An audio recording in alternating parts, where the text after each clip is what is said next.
আমি কানাডা থেকে পাগলের মতো ছুটে আসছি শেষবারের মতো আম্মাকে একবার দেখার জন্য। আর একটু কি অপেক্ষা করা যেত না? তুই কানাডা থেকে আসছিস, আমেরিকা থেকে আসছি, অথচ এত দূর থেকে আসার পরও শেষবারের মতো আমাকে একটাবার দেখতে পারলাম না।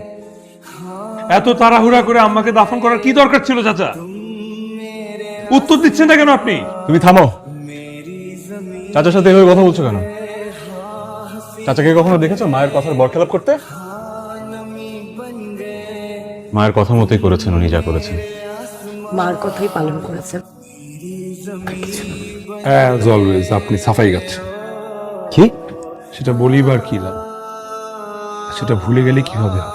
আপনি তো তার আপন সন্তান না, তার আপন সন্তান হচ্ছে আমি আর ও। তাই কষ্টটা আমাদের বেশি। আপনি কিভাবে বুঝবেন? আপনি তো অত্যন্ত সৎ ছেলে। Enough is enough.